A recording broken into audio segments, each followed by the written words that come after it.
আপনার উপরের লেভেলের সিস্টেম থেকে শুরু করে নিয়ে একদম এই শিক্ষাক্ষেত্র বলেন, হাতের আংটি বলেন, চিন্তা চেতনা বলেন, হ্যাঁ, রাস্তাঘাটের ওই যে গণকের কথা বলেন, কবিরাজের কথা বলেন, জাদুবিদ্যার চর্চা বলেন, হ্যাঁ, ওই ভাগ্য গণকের কথাই বলেন, রাশিফলের কথাই বলেন, সব আমরা শিরকের মধ্যে লিপ্ত আছি এখন। এর পাশাপাশি আমরা কবর পূজা করছি, মাজার পূজা করছি, আমরা আল্লাহ ছাড়া অন্য কারোর জন্য জবাই করছি, মানত করছি, কসম করছি, কুরবানি করছি। কোনো কোনো জায়গায় আমরা আগুনেরও পূজা করছি, আগুনের সামনে দাঁড়িয়ে মাথা নত করছি না? আবার কোনো কোনো জায়গায়, কিছু বড় বড় জায়গায় পর্যন্ত নীরবতা পালন করা হয়।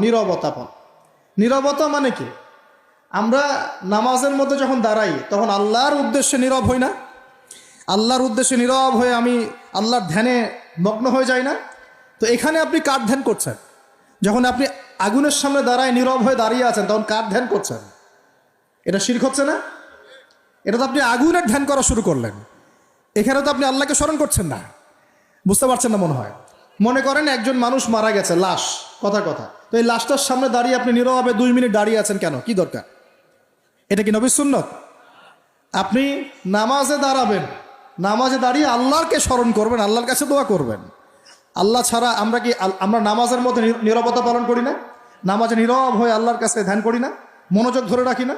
তো এখন আপনি কোথায় মেডিটেশন করছেন? এটা তো শয়তানের দিকে যাওয়ার রাস্তা খুলে দিবে আপনাকে। অনেকে আগুনের সামনে মাথা নত করছেন, প্রদীপের পূজা করছেন, অনেকে দেখা যায় বিভিন্ন দিবসে এই যে বানর, হনুমান, এইসবের মূর্তি টুর্তি নিয়ে রাস্তাঘাটে দৌড়াদৌড়ি করছেন। ছেলেপেলেরা এগুলো বেশি করছে। কাকে প্রমোট করছো তোমরা? কাকে প্রমোট করতে যাচ্ছ? কোন সংস্কৃতি প্রমোট করছো?